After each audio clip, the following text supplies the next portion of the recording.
Fala galera, beleza? Então tá aí uma apresentação sobre neurulação. O objetivo dessa nossa apresentação de agora é fornecer um pouquinho mais de detalhes sobre essa etapa do desenvolvimento embrionário da neurulação, para que você consiga entender de uma vez por todas como isso acontece. Então, depois da fecundação, ocorre a formação do zigoto e uma sequência de clivagens. O que é uma clivagem? É aquela divisão da célula em que não há a separação da célula. É uma mitose, lembrar que clivagem é mitose, mas as células não se separam, elas ficam amontoadinhas, juntas, formando uma massinha de células que aí vai sofrer vários movimentos, vai começar a se mover. Se mover é essa ideia de movimento, de como elas vão se mover, que vai formar o desenvolvimento de todo o embriãozinho. Então, a aula é sobre neurulação. Nós temos as etapas clivagem, blastulação, e aí a blastulação termina com a formação da blástula, começa a gastrulação, que termina com a formação da fase que a gente chama de gástrula, e então neurulação, tudo bem? Que é a última fase, que é o que geralmente dá mais dúvidas, principalmente na hora que a gente está tentando responder alguma questão. Então, a primeira ideia é sobre os planos de corte. Vamos pegar aqui o nosso embriãozinho, aqui seria o embrião, né? E a gente vai pensar um pouquinho nos planos de corte. Então aqui o meu embriãozinho, ó. Aqui, esse furinho seria o blastóporo, certo? Então lá na fase da blástula, geralmente, presta bastante atenção nessa parte, ó. Geralmente, a gente olha para o embrião e o plano de corte do embrião é longitudinal. Então, eu vou cortar ele, ó, nesse plano aqui. E o que eu vou ver quando eu faço esse corte nesse plano longitudinal? Bom, eu vou ver essa estruturinha aqui, ó. Então, cortei ele no meio, aí eu vou ver o arquêntero, esse caninho aqui e o blastóporo, que vai dar origem à boca ou ao ânus. Esse caninho aqui, pessoal, é justamente o que vai dar origem ao esôfago, a vários, como que a gente pode falar? O tecido esofágico, enfim, o caminho que vai da boca até o arquêntero. Ou, pelo contrário, o caminho que vai do ânus até esse arquêntero. Tudo bem que vai formar o intestino e tudo mais. Então, esse caminho aqui, ó, o animalzinho cortado no meio, o blastóporo, essa partinha aqui, a abertura, se ela der origem à boca, o animal é protostômio. Se ela der origem ao ânus, o animal é deuterostômio, tá? Nós, seres humanos, somos deuterostômios, então o blastóporo dá origem ao ânus. Agora, na neurulação, o plano de corte não é... Deixa eu pegar meu outro embriãozinho aqui. O plano de corte não é longitudinal, e é aí que o aluno fica com dúvida. Então, quando eu estou falando de blástula, de gástrula, geralmente eu estou cortando assim.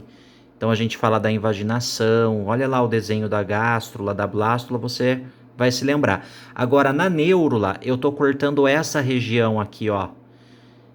Tá? Eu estou cortando essa região. E essa região, vou dividir aqui para você ver. Só um minuto, aguenta aí. Ó, fiz um corte aqui, você percebe? Aqui. É essa região que eu tô cortando. E aí eu vou ver de frente. Então, eu não tô fazendo um corte longitudinal. Ó, blastóporo. Eu tô fazendo um corte aqui, ó. Percebeu? Transversal. Ah lá. E aí eu vou ver. Então, aqui seria o arquêntero, o intestino primitivo, e as dobras que vão acontecer estão acontecendo por dentro do animal. Por isso que nas fotos de neurula, você não vê o blastóporo. Às vezes o aluno fala assim, Thierry, mas e o blastóporo, cadê? Você não vai ver porque ele estaria aqui na frente, ó, no final desse arquêntero. Tudo bem? Então, plano de corte. Muito bem. E as fases da neurula, então? Agora vamos para aquele desenho lindão. Fase da neurula. Ah lá. Então, na primeira parte, o animal cortado no meio, e aí eu tô vendo ele de frente. Vamos lá, corte transversal. Ah lá, ó, o animalzinho cortado, tô vendo ele de frente. Muito bem. Então, aqui eu tenho o arquêntero, aqui para lembrar as fezes, lembra o intestino primitivo, tudo bem? Essa é a ideia. Aí eu tenho o tecido, tudo bem? A endoderme e a ectoderme, são 2 tecidos, certo? Como que surge o terceiro tecido? A endoderme produz células diferentes, elas se especializam, elas vão se tornando mais especializadas, vão formar um novo folheto, ou seja, o terceiro tecido, terceiro tipo de folheto. Tudo bem? Excelente. Folheto embrionário, a mesoderme. Olha o que acontece com a mesoderme, pessoal. Enquanto acontece a mesoderme, que é esse vermelhinho aqui, ó, que surge da endoderme, a ectoderme também está sofrendo um movimento, a goteira neural. E o que é isso? O que é essa goteira neural? Começa aqui o nosso embrião, ó, tô pegando o embriãozinho de outra cor, deixa eu ir para essa tela aqui, ela é um pouquinho mais escura, vai dar para você enxergar melhor, ó. Aqui o blastóporo, tô pegando o embrião como um todo. Ele começa a sofrer, ó, uma invaginação de fora a fora, que é a formação da própria medula espinhal, certo? Muito bem. E aí vai surgindo o tecido nervoso por dentro, olha lá, ó. Certo? Essa medula espinhal que vai dar origem depois, né? Vai ser recoberta pela coluna vertebral. Então, o que está surgindo aqui que você está vendo, ó? Tá surgindo aqui, ó, o arquêntero, certo? O blastóporo, o arquêntero, tá surgindo aqui o cordão nervoso, que vai ser envolvido pela coluna vertebral. Só que isso acontece só depois. Então vamos voltar lá, ó. Olha o que vai acontecendo. Vai afundando, enquanto a mesoderme vai crescendo, ela começa a ficar com uma proporção maior.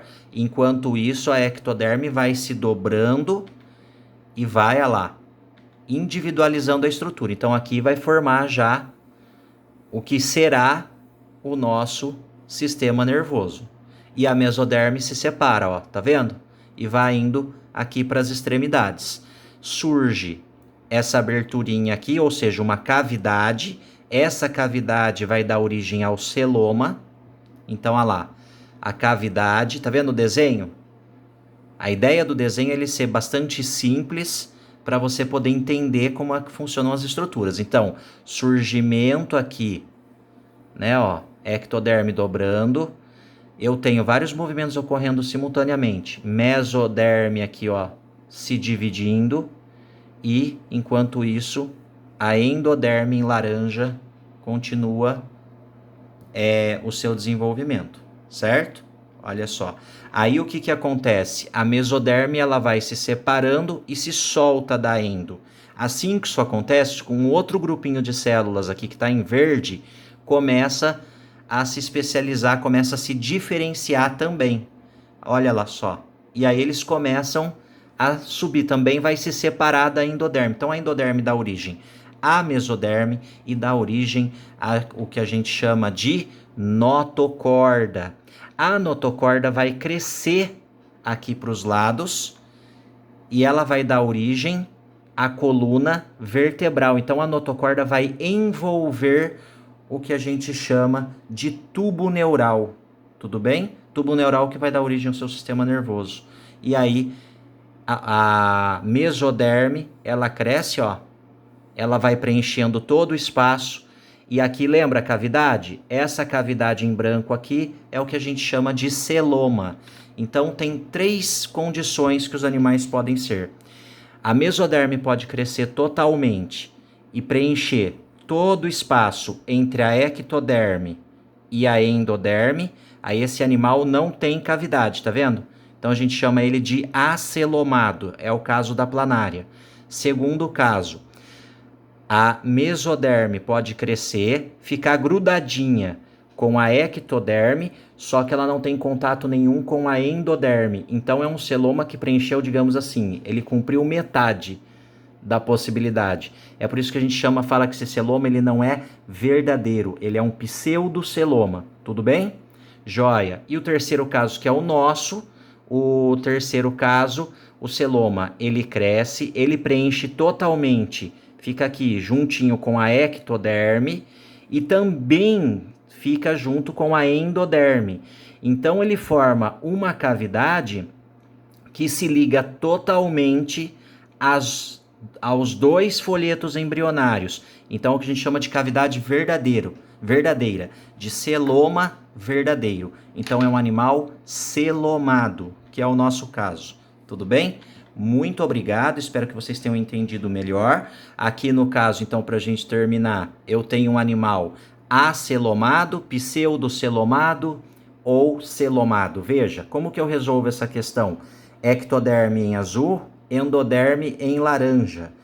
E se a mesoderme estiver ligada a ecto e a mesoderme estiver ligada a endoderme, é isso que você tem que lembrar. Então essa cavidade é verdadeira. Ó. A cavidade ela está ligada ao mesoderme por todos os lados. Ela está cercada de mesoderme por todos os lados. Então é celomado.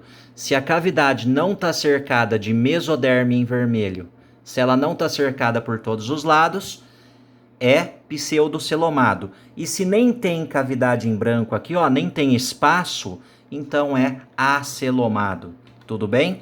E esses espaços é para onde vão crescer os órgãos. Então, esse espaço aqui, ele vai permitir um animal muito mais complexo. Por quê? Porque aqui vai surgir a união de dois folhetos, ecto e meso, e aqui vai surgir a união de dois folhetos, endo e meso. Isso torna o animal mais complexo. Aumentam as possibilidades de formação de órgãos diferenciados e tecidos diferenciados. Tudo bem? Pessoal, muito obrigado e até a próxima. Valeu mesmo.